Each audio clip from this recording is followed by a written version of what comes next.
Hey lovely people, welcome to another tutorial. In today's video, we are going to be learning how to cut a structured sleeve. The first thing we are going to be doing is to take in the vertical measurement, which is actually 15 inches right now. Before you take in the vertical measurement, make sure your fabric is on fold if you're making use of a fabric.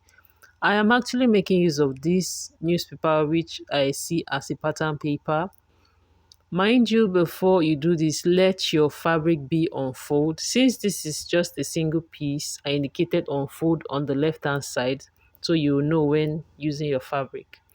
After doing that, the next thing will be to measure the width, which is actually 15 inches also. So I'm going to be marking that point as indicated.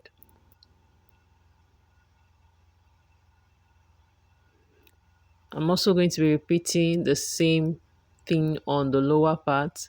Then I'm going to connect it towards the mid arm. I'm also going to be reflecting the 15 inches on the upper part also.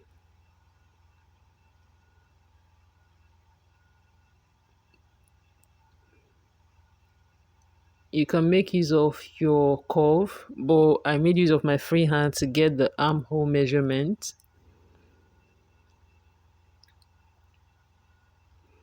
So after doing that, this is how it's looking like.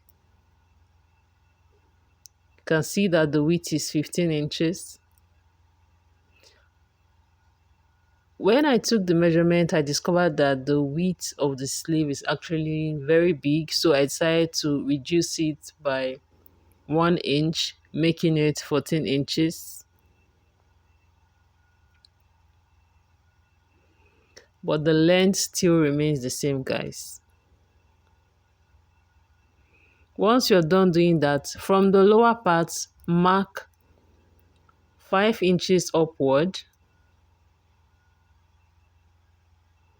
After marking the 5 inches upward, connect it towards the edge, just like you see me doing like this. Then we'll cut out the lower part. This particular part is not actually needed. So after doing that, we're going to be cutting out the sleeve, just like you see me doing it. If you know this is your first time on the channel, please do want to hit on that red subscribe button, like this video, and comment structure sleeve in the comment section below. Going back to the tutorial, guys, after we're done cutting out this pattern paper that looks like this, we're going to be labeling it as sleeve. And then I'm going to label the upper part as well as the lower part, which is the down and the up.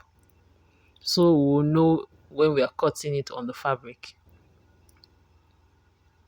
So I'm cross-checking the measurement to see if you're good to go before finalizing the cut on the fabric. And we're good to go, guys. So now let's cut on our fabric.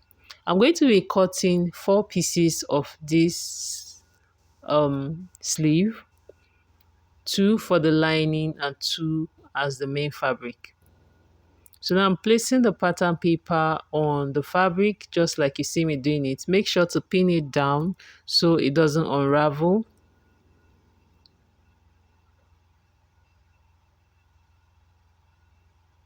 Remember I said when you're cutting your main sleeve on the fabric, it should be on fold. So this is what I'm actually doing. I place my fabric on fold, then I place the pattern paper on it before I cut it out. So now I'm going to be adding 1/2 inch on the edges for seam allowance.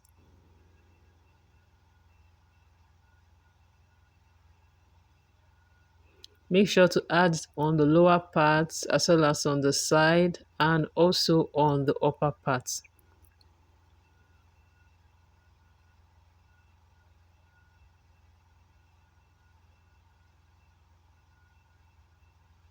There's always an easy way out for cutting your patterns or cutting your sleeve.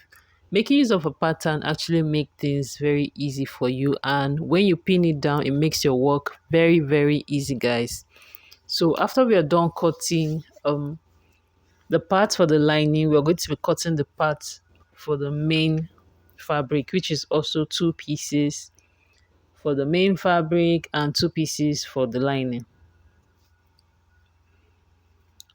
If we are done cutting the 2 piece for the main fabric and 2 piece for the lining, we are going to be infusing a paper stay on the lining aspect.